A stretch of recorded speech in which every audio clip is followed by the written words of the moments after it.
পোশাক পরে আবার মানুষ উলঙ্গ থাকে কি করে? হাদিসের এই ব্যাখ্যার মধ্যে মুহাদ্দিসরা বলেছেন, মেয়েরা এমন পোশাক পরবে যে পোশাকটা এত পাতলা হবে, ভিতরের অঙ্গ প্রত্যঙ্গ বাহির থেকে স্পষ্ট বোঝা যাবে। ওই পোশাক পরা যে কথা, না পরা একই কথা। এই ধরনের পোশাক বর্তমান পৃথিবীতে আছে না নাই? গেল এক নম্বর ব্যাখ্যা। দু নম্বর ব্যাখ্যা হচ্ছে, পাতলা পোশাক না ভারী পোশাকই পরেছে, তবে এত টাইট এত ফিট জামা। আমার তো এখন বলতে কষ্ট হচ্ছে, দুঃখও লাগতেছে। আমার কিছু মা বোন না ইদানিং বুরকা পরে, বুরকা এমন ফিটিংস বুরকা পরে থ্রি পিসকে হার মানায় দেয়। যদিও পাবনাতে এই বুরকাগুলো ঢুকে নাই এখন, আছে না নাই? মানে একদম গায়ের সাথে একেবারে ফিট। এটা পরতেও কষ্ট হয়, খুলতেও কষ্ট হয়। খুলতেও ম্যানেজার লাগে, পরাতেও অ্যাসিস্ট্যান্ট লাগে, এত টাইট। এই পোশাকগুলা পরে আবার মেয়েরা নিজেদের খুব রাবেয়া বস্ত্রী মনে করে। ঢাকছে তো ঢাকছে বোরকা দিয়ে, আবার মুখটাকে খুব সুন্দর করে মেকআপ করে সাজিয়ে পরপুরুষের সামনে ডিসপ্লে করে দিয়েছে। সারা শরীর ঢেকে রেখে পরপুরুষের জন্য মুখ খোলা রাখার দৃষ্টান্ত এরকম, কোনো ব্যক্তি ঘরের সবগুলো দরজা বন্ধ করে দিয়ে, জানালা বন্ধ করে দিয়েছে, শুধু দরজাটা খোলা রাখছে। জানালা বন্ধ করে দরজা খোলা রাখলে ঘর কি নিরাপদ থাকবে? অনুরূপ ভাবে গোটা শরীর ঢেকে যদি মুখ খোলা রাখে, সেও নিরাপদে থাকতে পারবে না। আল্লাহ নবী সাল্লাল্লাহু আলাইহি সাল্লাম বলেছেন, এই সমস্ত মহিলা কিয়ামতের আগে দুনিয়াতে আসবে। এমন পোশাক পরা যে কথা, না পরা একই কথা, পোশাক পরেও ওরা উলঙ্গয় থেকে যাবে।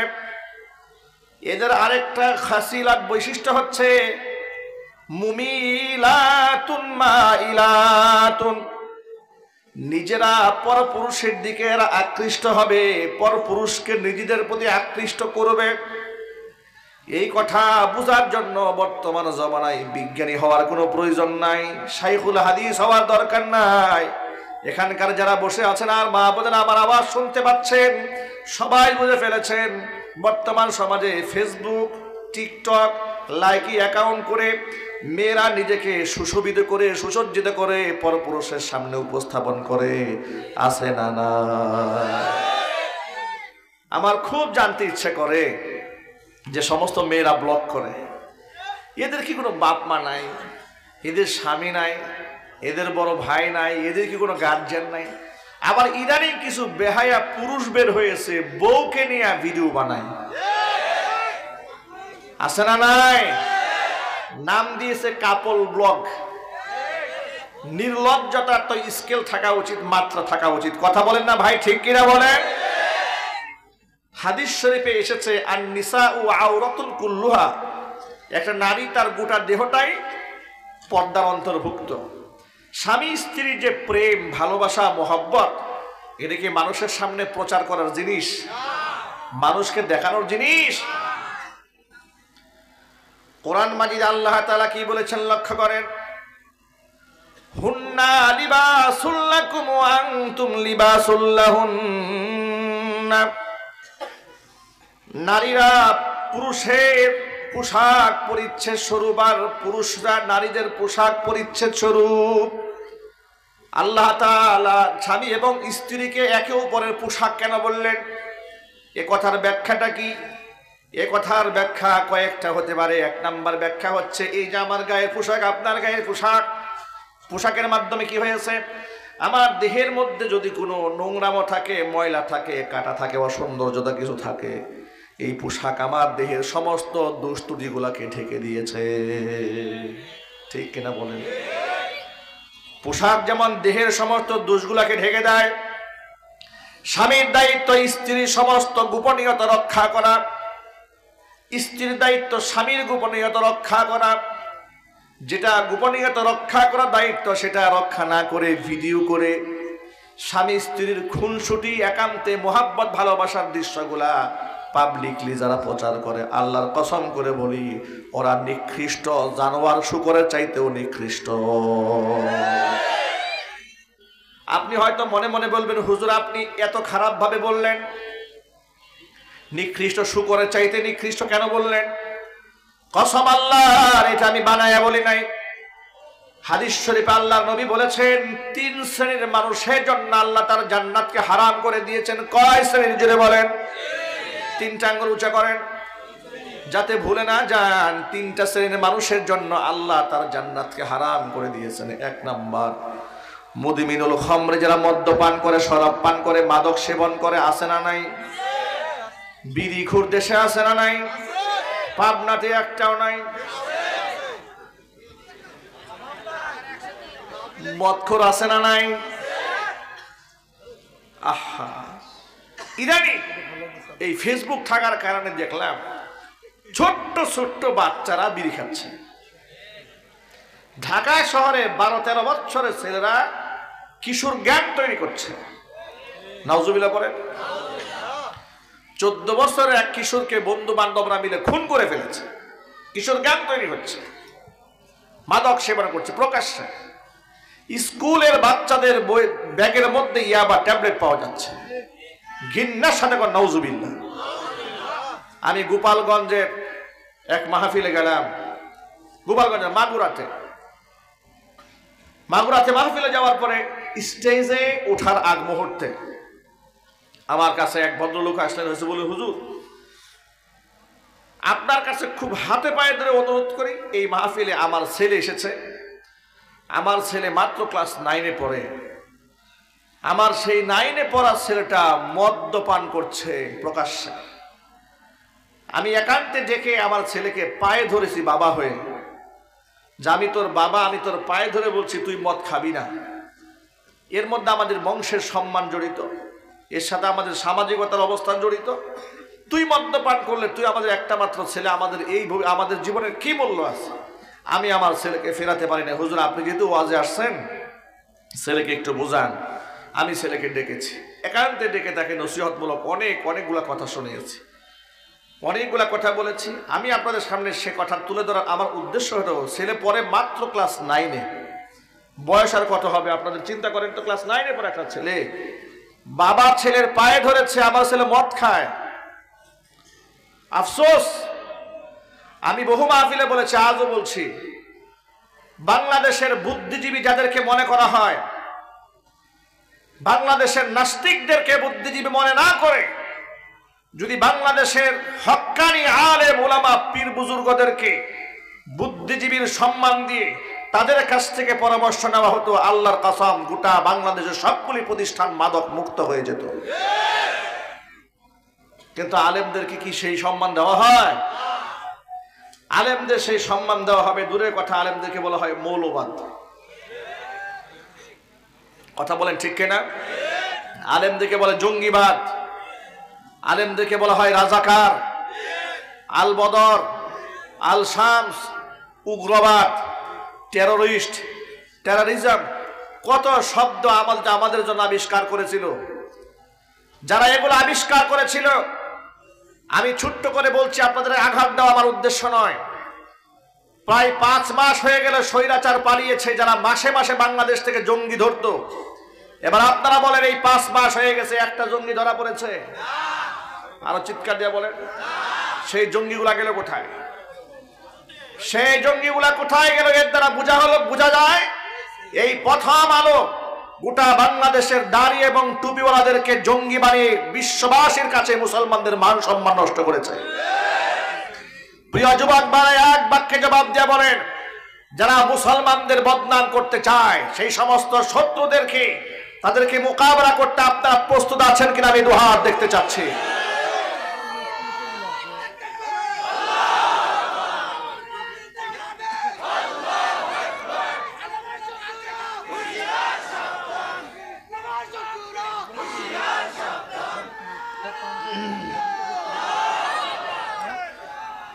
আলেম ওলামাদেরকে কেন বুদ্ধিজীবীদের কাতারে শামিল করার কথা বললাম শোনেন।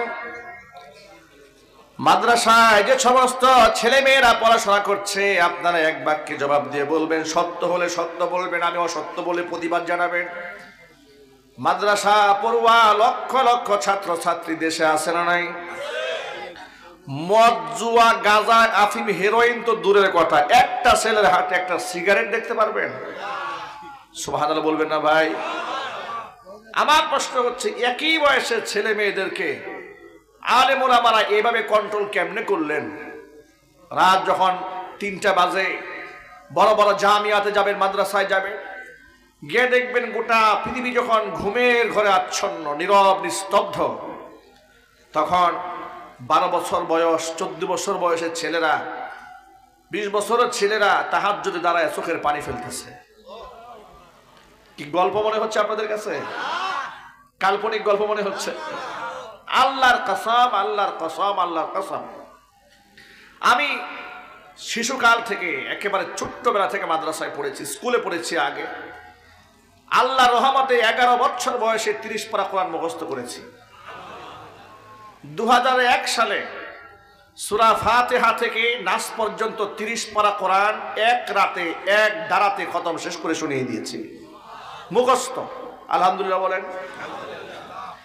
আমার তারাবির নামাজের তেলাওয়াত শোনার জন্য ধানমন্ডি জামে মসজিদে হাজার হাজার মানুষের ভিড় জমে যেত শিশুকালে।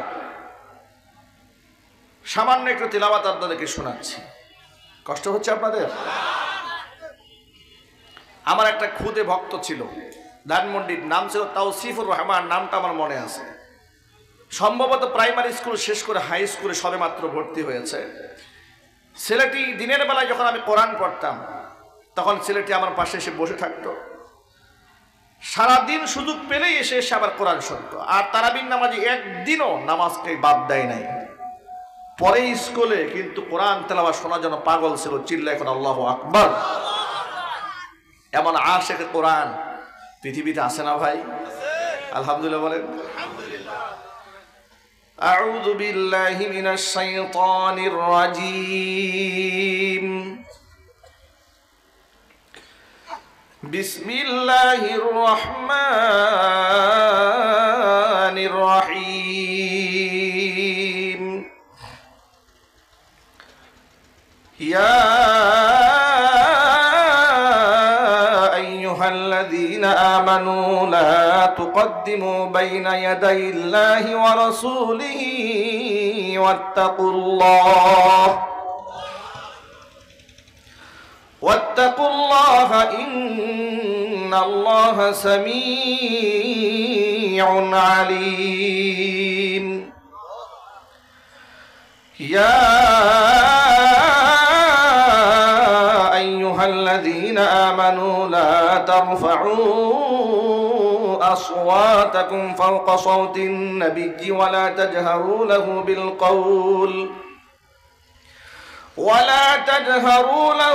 بالقول كجهر بعضكم لبعض أن تحبط أعمالكم وأنتم لا تشعرون إن الذين يغضون أصواتهم عند رسول الله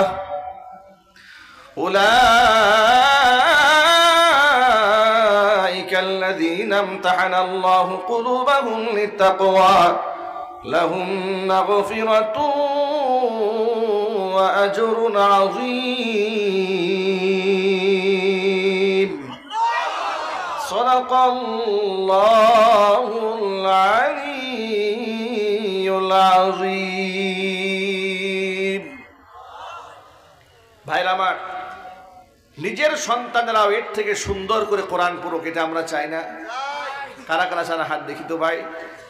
আল্লাহর কাছে আজকে আমরা দোয়া করব, যত মানুষ এখানে হাত তুলেছেন, আল্লাহ পাক যেন প্রত্যেকের ঘরে ঘরে একটি করে কোরআনে কারিমের হাফেজ আল্লাহ উপহার দেন। জোরে কন্যা ভাই আল্লাহুম্মা আমিন। আল্লাহ পাকের নিয়ামত আছে এই দেশে, আছে না নাই? প্রত্যেক বছর আন্তর্জাতিক হিফজুল কোরআন প্রতিযোগিতায় বাংলাদেশের ছেলেরা ফার্স্ট হয়ে যাচ্ছে। যে সৌদি আরবে কোরআন নাজিল হয়েছে, সেই সৌদি আরবের ছেলেদের সাথে কম্পিটিশন করে বাংলাদেশের ছেলেরা 1 নাম্বার হচ্ছে। আল্লাহু আকবার বলেন। অপারেটর ভাই একটু বাড়াই দিন, যে স্টেজের মনিটর আওয়াজ না হলে আমার কথা বলতে কষ্ট হচ্ছে।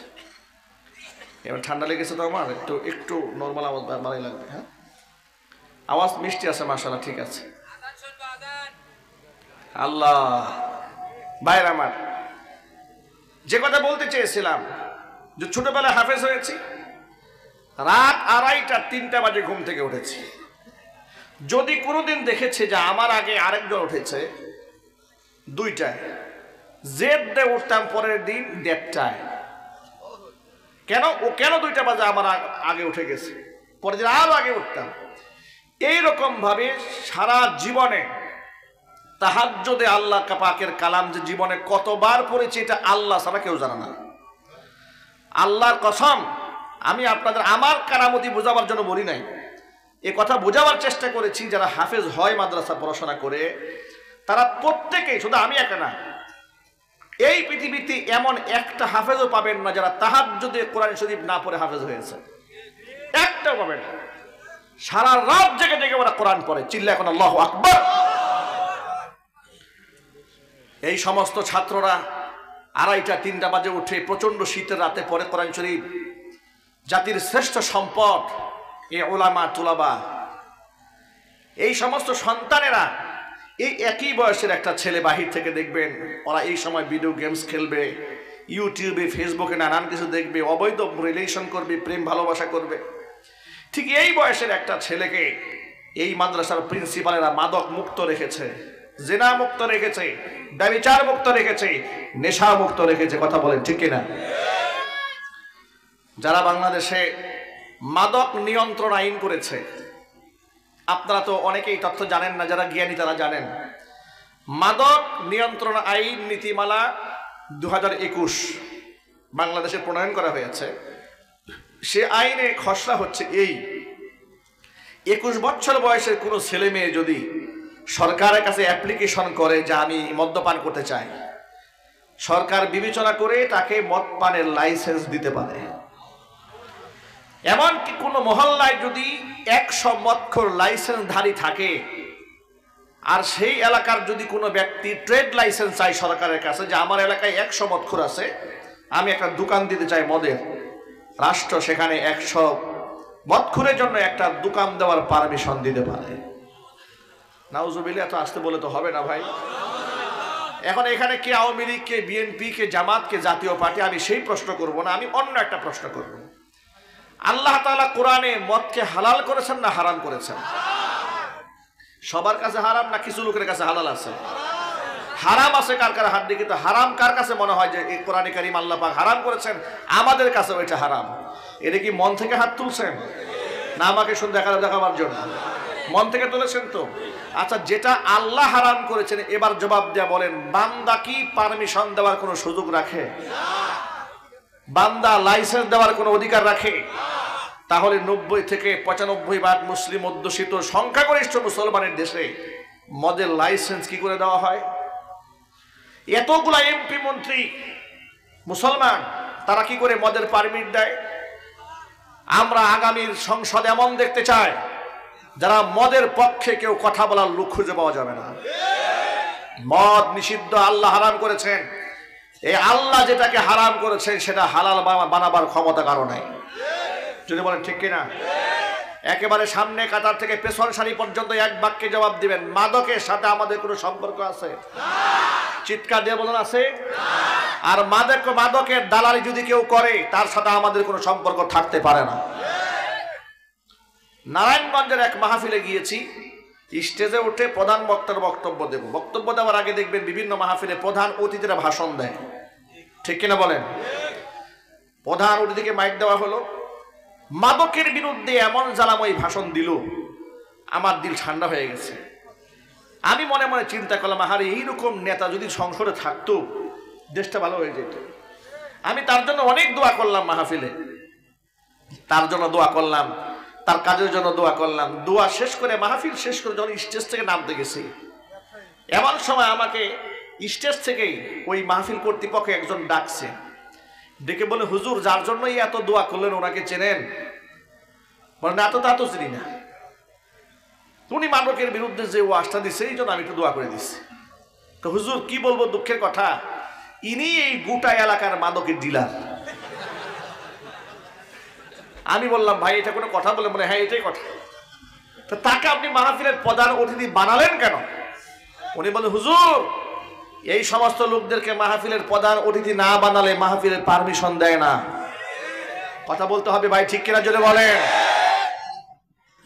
এরা মাহফিল বন্ধ করে দেয়, থানায় ফোন দিয়ে বলে এখানে জামাতের হুজুর আসবে, এখানে মৌলবাদী আসবে, সরকার বিরোধী কথাবার্তা বলবে, একটা প্যাচ লাগাই দেবে, মাহফিল বন্ধ করে দেবে। এই জন্য এই সমস্ত মিথ্যাবাদী লম্পট বদমাশদেরকে আমরা অতিথি বানিয়েছি। আমি আপনাদেরকে বলবো, যারা মাহফিলে এক সময় প্রতিবন্ধকতা সৃষ্টি করেছে তারা আজকে লজ্জা এবং শরমে নিজের চেহারা মানুষের সামনে প্রকাশ করতে সাহস পাচ্ছে না। আগামীতেও এমন একটা বাংলাদেশ আমরা গড়তে চাই, ইসলাম বিরোধী কর্মকাণ্ড করবে, যেখানে জুতা পিটা হবে সেখানে কথা বলতে হবে।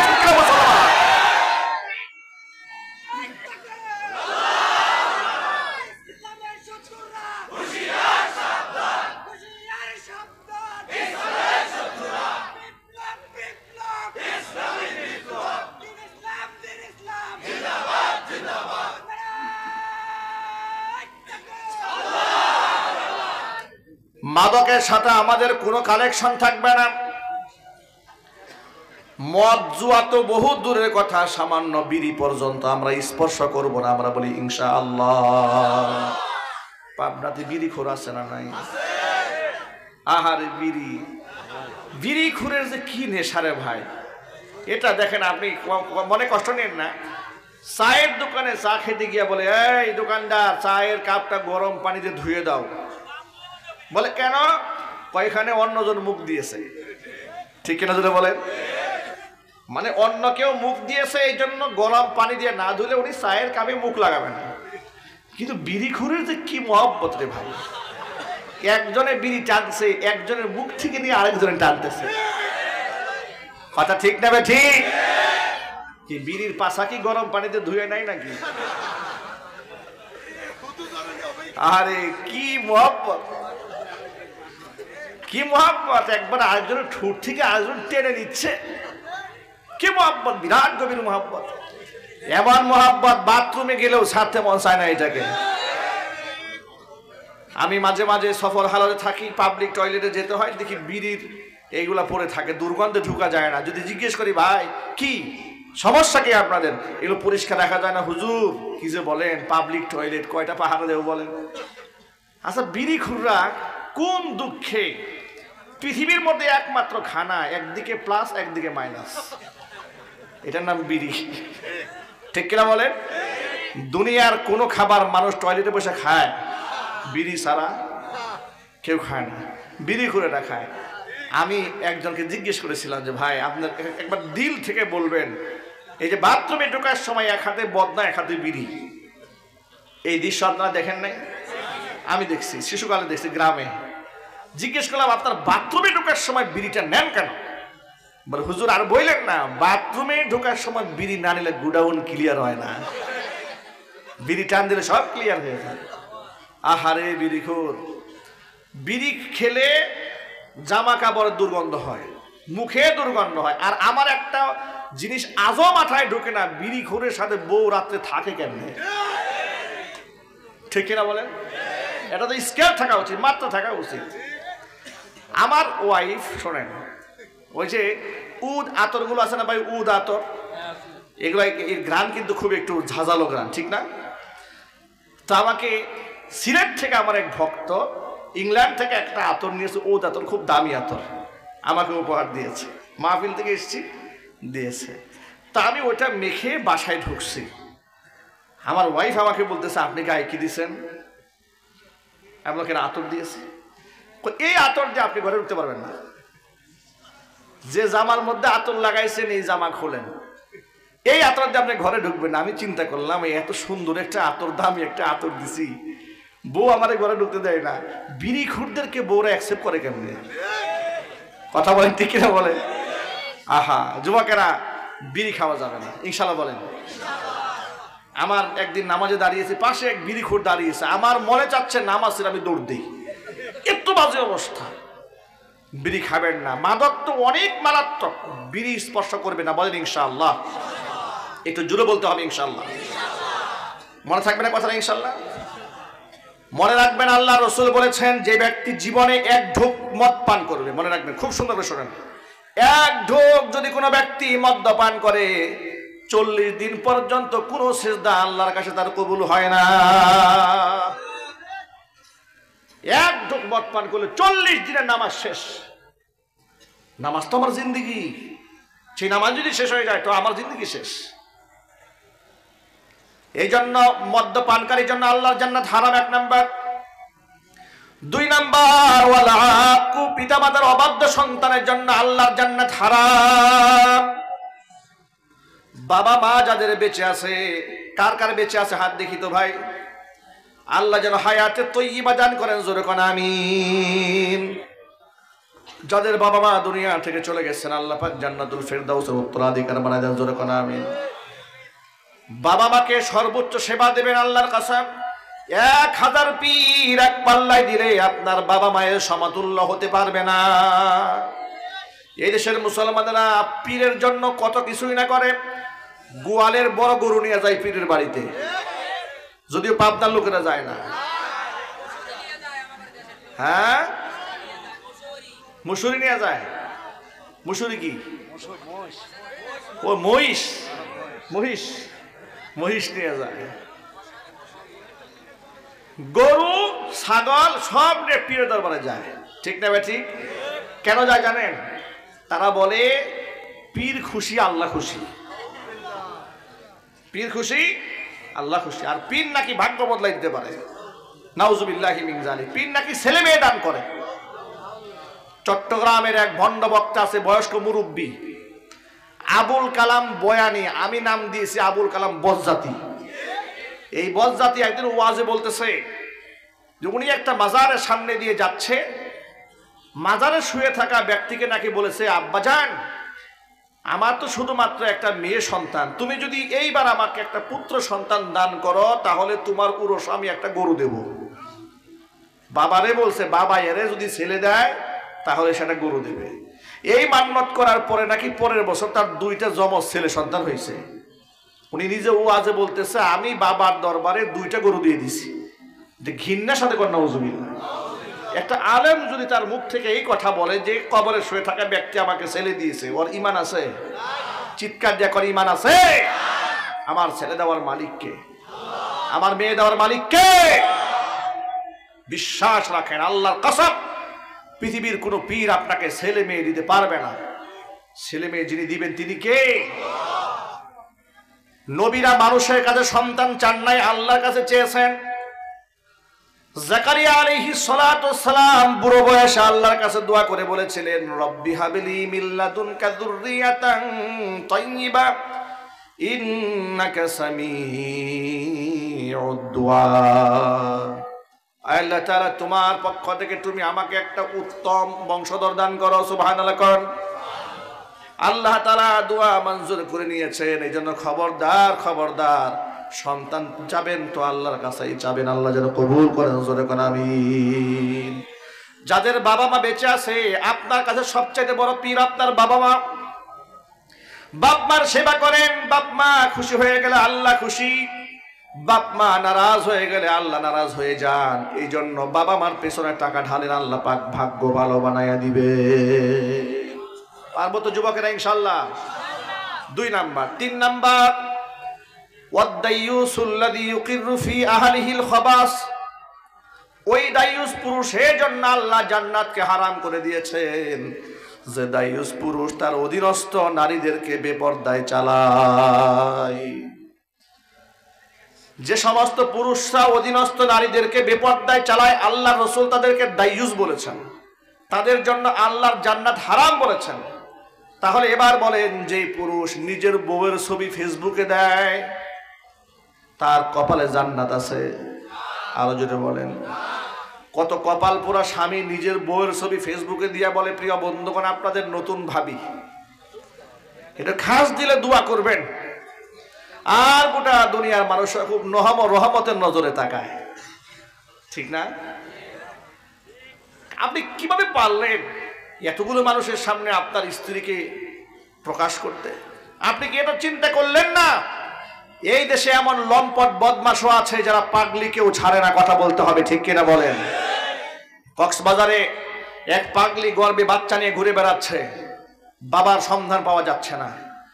কেমন হিংস্র হায়ানা শয়তান হলে একটা পাগলির সাথে অপকর্ম করেছে, সেই পাগলির গর্ভে এখন বাচ্চা, সেই বাচ্চার বাপের সন্ধান পাওয়া যাচ্ছে না।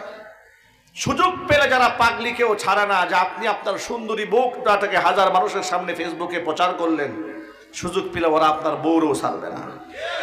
ঠিক নেবে ঠিক? এই জন্য যুবকেরা, 3 শ্রেণীর মানুষের জন্য জান্নাত হারাম। 1 শ্রেণী হচ্ছে যারা মদ পানকারী, 2 নাম্বার হচ্ছে পিতামাতার অবাধ্য সন্তান, 3 নাম্বার হচ্ছে ওই দায়ুস পুরুষ যে দায়ুস তার অধীনস্থ নারীদেরকে বেপর্দায় চালায়, তাদের জন্য আল্লাহর জান্নাত হারাম। আমরা কি আমাদের মেয়েদেরকে, স্ত্রীদেরকে বেপর্দায় চালাবো? আমরা পর্দায় চালাবো। আমরা বলি ইনশাআল্লাহ। আমরা একা একা জান্নাতে যেতে চাই না, জাহান্নামের আগুন থেকে নিজেরাও বাঁচতে চাই, আমাদের বাচ্চাদেরকেও বাঁচাতে চাই। কোরআন মাজিদে সূরা তাহরিমে আল্লাহ ঘোষণা করেছেন, ইয়া আইয়ুহাল্লাযীনা আমানু কু আনফুসাকুম ওয়া আহলিকুম নারা। হে ঈমানদারগণ, জাহান্নামের আগুন থেকে নিজেদেরকে বাঁচাও, পরিবারের সদস্যদেরকে বাঁচাও। ওই আগুন থেকে যে আগুনের জ্বালানি হবে মানুষ এবং পাথর, মানুষ আর পাথর যে জাহান্নামের আগুনের জ্বালানি হবে, ওই জাহান্নামের আগুন থেকে বাঁচাতে হবে নিজেদেরকে, বাঁচাতে হবে পরিবারের সদস্যদেরকে। আর জাহান্নামে যাওয়ার একমাত্র মাধ্যম হয়ে যাবে, ভয়ঙ্কর কারণ হবে বেনামাজি হওয়া। যত মানুষ আমার সামনে বসে আছেন, অনেক মানুষ আছে নামাজ পড়ে না, আছে না নাই? একটু জোরে বলতে হবে। আজকের পর থেকে ওয়াদা করেন ভাইয়ের আমার, জীবনে 1 ওয়াক্ত নামাজ আমরা কাজা করব না। আমরা বলি ইনশাআল্লাহ। নিজেরাও নামাজ পড়বো, সন্তানদেরকেও নামাজি বানাবো, স্ত্রী ছেলে মেয়েরাও যেন বেনামাজি না থাকে তাদেরকেও নামাজি বানাবার দরকার আছে না নাই? আজকের পর থেকে 1 ওয়াক্ত নামাজও কাজা হবে না। আমরা বলি ইনশাআল্লাহ। নামাজ হবে কয় ওয়াক্ত জোরে বলেন তো ভাই? আরো জোরে বলেন, কয় ওয়াক্ত? আমরা পুরুষরা জামাতের সাথে মসজিদে গিয়ে নামাজ আদায় করব। মা বোনদেরকে ঘরের মধ্যে নামাজের পরিবেশ তৈরি করে দেওয়া, এটা আল্লাহ তাআলা আমাদের জন্য ফরজ করে দিয়েছে। অনেক কিছু আমাদের মাথায় আসবে না, কিন্তু ইসলামের বিধানগুলো মানতে হবে হাসি মুখে, কোনো যুক্তি চলবে না, কোনো তর্ক চলবে না।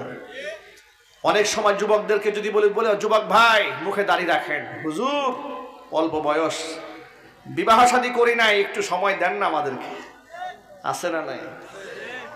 আহা, ও যুবক ভাইয়ের আমার, মুখের দাড়িটা রেখে 5 ওয়াক্ত নামাজি হয়ে যান। বিবাহ শাদী যদি আপনি নাও করে থাকেন, আল্লাহ তাআলা আপনার জীবনে রাবিয়া বস্তির মতো পবিত্র রমণী উপহার দিবেন। অনেক কিছু মাথায় আসবে না, এরপরেও বিধানগুলো মানতেই হবে হাসি মুখে। ছোট্ট একটা ঘটনা বললে খুব সহজে বুঝতে পারবেন। ইসলাম যুক্তিতে চলে না, তর্কতে চলে না। যুক্তি আর তর্ক দিয়ে ইসলাম চলে না, ইসলাম চলে কোরআন এবং সুন্নাহ দিয়ে। ঠিক রাজরে বলেন? আল্লাহর হাবিবের একজন বিখ্যাত সাহাবী, তার নাম জুলাইবিব রাদিয়াল্লাহু তাআলা আনহু। একদিন রাসূল পাক সাল্লাল্লাহু আলাইহি ওয়াসাল্লামের সামনে আসলেন। হুজুরকে এসে বলেন, ইয়া রাসূলুল্লাহ, জান্নাতে যেই হুরের বর্ণনা আপনি দিয়েছেন, আমি জুলাইবিব যদি মারা যায় আর জান্নাতে যায়, আল্লাহ কি আমাকে হুর দেবে নাকি? হুজুর বুঝতে পারলেন জুলাইবিবের মনোভাব কি। হুজুর জুলাইবিবকে জিজ্ঞেস করলেন, জুলাইবিব হাল্লা তাতাজাওয়াজ, ও জুলাইবিব তুমি বিবাহ করো না কেন? জুলাইবিব বললেন, নবীজি আমি এতটা কালো মানুষ, আমার বংশমর্যাদাও নাই, টাকা পয়সাও নাই, আমার মতো মানুষকে বিবাহ করবে এমন লোক তো মদিনায় কেউ নাই, আমার সাথে আত্মীয়তার সম্পর্ক করবে সেটাও নাই। নবীজি সাল্লাল্লাহু আলাইহি সাল্লাম বললেন, জুলাইবিব তোমার কি বিবাহ করার প্রয়োজন আছে? জুলাইবিব বললেন, হুজুর নিশ্চয় আছে।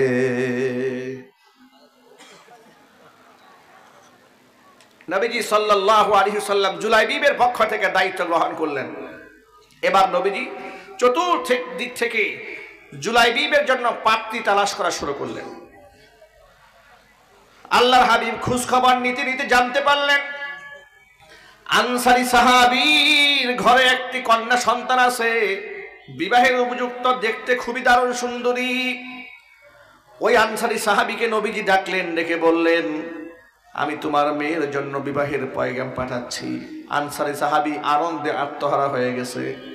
নবীজি আমার মেয়ের জন্য বিবাহের পয়গাম পাঠিয়েছে। আল্লাহর হাবিব বললেন, শোনো, বিবাহের পয়গাম পাঠিয়েছি, তবে আমার জন্য নয়, আমার সাহাবী জুলাইবিবের জন্য। জুলাইবিবের নাম শোনা মাত্র আনসারী সাহাবের মনটা খারাপ হয়ে গেল, কারণ আনসারী সাহাবী জুলাইবিবকে খুব ভালো করে চিনতেন যে তিনি কালো মানুষ, বেটে মানুষ, খাটো মানুষ। তার সাথে আমার সুন্দরী মেয়েটা যায় না। নবীজি সাল্লাল্লাহু আলাইহি সাল্লামের সামনে মুখের উপর প্রত্যাখ্যান করতে পারলেন না কথাটা। তিনি বললেন, হুজুর, যদি আপনি আমাকে পারমিশন দেন, আমি বিষয়টি নিয়ে ঘরে গিয়া মেয়ের মার সাথে একটু পরামর্শ করে দেখি। নবীজি বললেন, নিশ্চয় তুমি যাবে। ঘরের মধ্যে গেলেন। যাওয়ার পরে মেয়ের সামনে না গিয়া ঘরের বউকে একান্তে ডাকলেন। মেয়ের মা কি ডেকে বললেন, শোনো, আল্লাহর হাবিব আমাদের মেয়ের জন্য বিবাহের পয়গাম পাঠিয়েছে। মেয়ের মা আনন্দে আত্মহারা হয়ে গেল। সাহাবী বলেন, শোনো, এত আনন্দে আত্মহারা হওয়ার কোনো কারণ নাই। নবীজি বিবাহের পয়গাম পাঠিয়েছেন, তবে নিজের জন্য পাঠান নাই, সাহাবী জুলাইবিবের জন্য পাঠিয়েছেন। জুলাইবিবের কথা শুনে মেয়ের মায়ের মনটাও খারাপ হয়ে গেল। জুলাইবিব সম্পর্কে মেয়ের মা আগে থেকে অবগত হয়েছেন। জুলাইবিব একজন কালো মানুষ, খাটো মানুষ, বেটে মানুষ, টাকা পয়সা নাই, গরিব মানুষ। তার সাথে এত সুন্দরী মেয়েটার বিবাহ যায় না। এবার মায়ের মন খারাপ হয়ে গেছে। মেয়ের মা, মেয়ের বাবা দুজনে মিলে পরামর্শ করলো, ঠিক আছে, মেয়ের কাছে এই প্রস্তাব দেওয়ার দরকারই নেই। যেই প্রস্তাবটা আমাদের পছন্দ হয় নাই, ওই ব্যাপারে আমরা মেয়ের সাথে কোনো কথাই বলতে চাই না। মেয়ের মা বলছে, এক কাজ করেন, আপনি রাসূলের কাছে যান, হুজুরের কাছে গিয়ে একান্তে খুব আদবের সাথে প্রস্তাবটা প্রত্যাখ্যান করে দিয়ে আসেন। মা এবং বাবা যে কথোপকথন করছে, মেয়ে পর্দার আড়াল থেকে সব শুনে ফেলেছে। এবার বাবা যখন ঘর থেকে বের হয়ে যাচ্ছে, হুজুরের কাছে যাবে গিয়া বিবাহের পয়গাম প্রত্যাখ্যান করবেন। ঘর থেকে যখন বের হওয়ার জন্য রওনা হয়েছেন, পেছন দিক থেকে মেয়ে ডাক দিয়েছে, আব্বাজান একটু দাঁড়ান। কোথায় যান? বলে, হুজুরের কাছে যাই। কেন যান? কার প্রস্তাব আপনি প্রত্যাখ্যান করতে যাচ্ছেন? আপনারা এতক্ষণ পর্যন্ত যে কথাগুলো বলেছেন, সব কথা আমি কিন্তু দেয়ালে কান লাগাইয়া শুনেছি। আপনি কেন আল্লাহর হাবিবের প্রস্তাব প্রত্যাখ্যান করতে যাচ্ছেন? কোরআন মাজিদে আল্লাহ কি বলেছেন এটা কি আপনি জানেন না? মেয়ে বলতেছেন, আগে কোন সুবহানাল্লাহ, একটু জোরে কর না সুবহানাল্লাহ। মেয়ে বাবাকে বলছে, বাবা আপনি জানেন না আল্লাহ কোরআনে কি বলেছেন? আল্লাহ পাক কোরআনে বলেছেন, ওয়ামা কানা লিমুমিনিন ওয়ালা মুমিনাতিন। আমি আমার খুতবার মধ্যে যে আয়াতটা তেলাওয়াত করেছি সূরা আহজাবের 36 নম্বর আয়াতে আল্লাহ বলেছেন, ইযা কাদাল্লাহু ওয়া রাসূলুহু আমরান, কোন আল্লাহ পাক যদি কোনো ব্যাপারে, আল্লাহ রসুল যদি কোনো ব্যাপারে নিজের মতামত ব্যক্ত করে ফেলে, তাহলে সাধারণ ইমানদার নারী পুরুষের অধিকার নাই আল্লাহ এবং রসুলের সিদ্ধান্তের বাহিরে মতামত ব্যক্ত করার। আল্লাহ এবং নবীজির সিদ্ধান্তের বাহিরে যদি কেউ যায়, ফাকাদ দাল্লা দালালাম মুবিনা, সেই ব্যক্তি সুস্পষ্ট গোমরা হয়ে যায়। আব্বাজান, আপনি নবীজির কাছে খবরদার প্রস্তাব প্রত্যাখ্যান করবেন না, বরং হুজুরের কাছে যাবেন, গিয়া বলবেন, আমাদের মেয়ে আপনার দেওয়া প্রস্তাব হাসি মুখে মেনে নিয়েছে। একটু জোরে কোন আল্লাহু আকবার, আরো চিৎকার দিয়ে এখন আল্লাহু আকবার। আল্লাহ এবং নবীর সিদ্ধান্ত সাহাবীরা এইভাবে হাসি মুখে মেনে নিতেন। আজকে এই সমাজের মুসলমানেরা কোরআনের সিদ্ধান্ত হাসি মুখে মানতে চায় না, হাজারো যুক্তি দাঁড় করায়। সুদের ব্যবসা হালাল না হারাম? জোরে বলেন। সুদ খাওয়া হালাল না হারাম? ঘুষ খাওয়া হালাল না হারাম? জানার পরেও খায়। এমনকি 2018 সালে আমাকে একবার মাহফিল মঞ্চ থেকে গ্রেফতার করে নিয়ে গিয়েছিল। ডিবি কার্যালয়ে যখন আমাকে বসানো হয়েছে, ডিবি অফিসে, তোরা আমাদের সাথে খারাপ ব্যবহার করেন। আলহামদুলিল্লাহ, প্রশাসনের লোকেরা আমাকে বলে, হুজুর আপনাকে যেহেতু কাছে পেয়েছি একটা মাসলা জিজ্ঞেস করি। আমি বললাম, বলেন কি মাসালা? আচ্ছা হুজুর, আমরা যে আসামিদেরকে ধরে নিয়ে আসি, আসামিরা যদি খুশি হয়ে আমাদের কিছু টাকা টুকা দেয়, এটা নেওয়া কি হালাল হবে? কথা বুঝতে পারছেন? ডিবি অফিসে ধরে নিয়ে আসছে, বিনা অপরাধে মানুষদেরকে হ্যান্ডকাপ পরায় নিয়ে আসছে। যখন আমাকে প্রশ্ন করে আমি দেখি 5 জনকে এক জায়গায় রশি দিয়ে বাঁধছে, আর এতগুলা ক্যাশ টাকা আমার সামনে, সব বান্ডিল, 50,000 টাকার বান্ডিল যেগুলো আছে, এরকম এতগুলা বান্ডিল একসাথে, মানে কার সাথে কোনো কন্ট্যাক্ট হয়ে গেছে, এত টাকাগুলো দিলে এদেরকে সবাই ছেড়ে দেবে। আমাকে মাসলা জিজ্ঞেস করছে, আচ্ছা হুজুর, এই যে এরা খুশি হয়ে যদি এই টাকাগুলো আমাদেরকে দেয়, তাহলে এটা খাওয়া কি আমাদের জন্য হালাল হবে কিনা? আমি বললাম, এরা যে খুশি হয়ে দিল এটা আপনি বুঝলেন কেমনে? কয় আমরা তো কন্ট্যাক্ট করি নাই, চাই নাই। আমি বললাম, ভাই আপনার জন্য সরকারি বেতন ধার্য করা আছে না? বলে আছে, কিন্তু সেই বেতন দিয়ে তো বউ ছেলে পেলে নিয়ে চলা সম্ভব না, বাচ্চাকে ভালো একটা স্কুলে পড়াতে পারি না, ঢাকা শহরে ফ্ল্যাট নিয়ে ভালো একটা পরিবেশ নিয়ে থাকতেও পারি না। এই যে এদেরকে ধরে নিয়ে আসছি, এরা মুক্তি কামনায় আমাদেরকে 4-5 লাখ টাকা কন্ট্যাক্ট করবে, এগুলাই ভাগাভাগি করে নিয়ে আমরা চলবো। কি হালাল হবে না? না জায়েজ হবে আমাদের জন্য? কথা বুঝতে পেরেছেন? মানে খাবে তো ঘুষ, চুরি তো চুরি, আবার সিনা চুরি, এটা যেন আবার হারাম না হয় আমার কাছ থেকে ফতুয়া জায়েজ করে নিচ্ছে।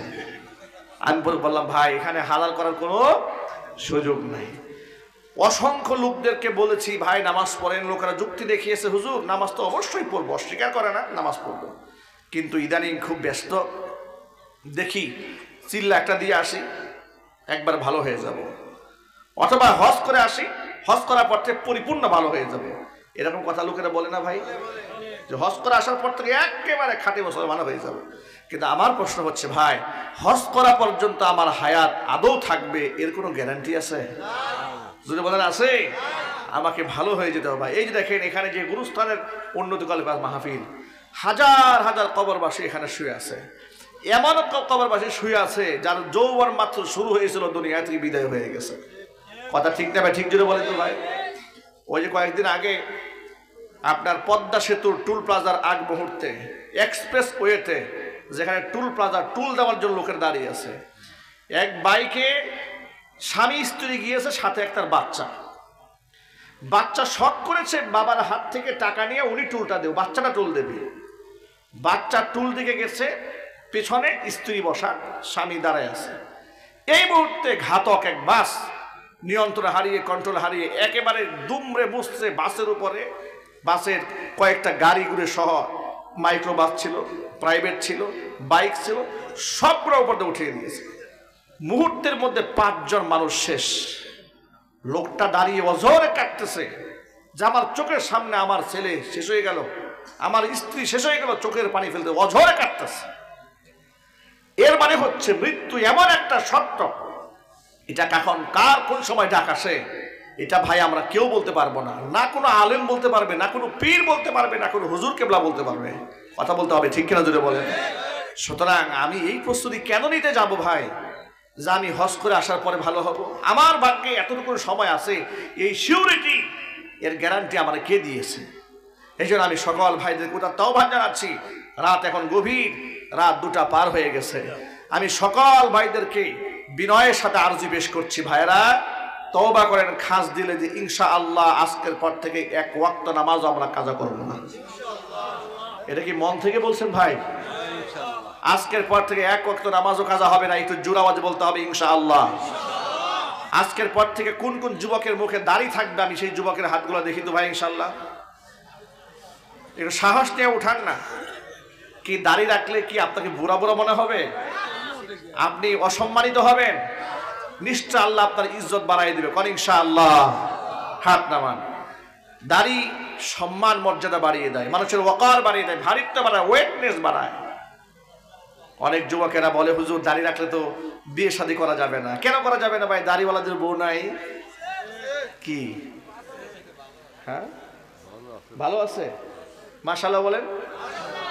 আমার এক মুসল্লি, রংপুর বাড়ি, আমি তো গাজীপুরে জুমার খুতবা দিই, আপনারা জানেন। গার্মেন্টস এলাকা হওয়ার সুবাদে সারা বাংলাদেশের লোকের এখানে আছে, 64 জেলার লোকজন কম বেশি আছে সেখানে। রংপুর থেকে আমার এক মুসল্লি আমাকে ফোন দিয়ে বলল, হুজুর বড় বিপদে পড়ে ফোন দিয়েছি, একটা সমাধান চাচ্ছি। কি সমাধান? আপনার ওয়াজ শুনে জুমার বয়ানে দাঁড়িয়ে রাখছি, সুন্নতে লেবাস পোশাক পরি, 5 ওয়াক্ত নামাজ জামাতের সাথে আদায় করি, আলহামদুলিল্লাহ বলেন। যে বিপদটা হয়েছে, বিপত্তিটা ঘটেছে, সেটা হচ্ছে এলাকায় এসছি, বাপ মা বিবাহ করাবে, তিনটা পাত্রী দেখেছি, সবাই আমাকে পছন্দ করে, কিন্তু শর্ত দেয় একটা, জামাইকে দাড়ি রাখার কারণে একটু বুড়া বুড়া লাগে, দাড়ি কামাইতে হবে। তা আমি কি বিবাহ করার জন্য দাড়িটা কামাইতে পারবো নাকি? আপনাদের কি মনে হয় দাড়ি কামানো যাবে? একটু জোর আওয়াজে বলেন।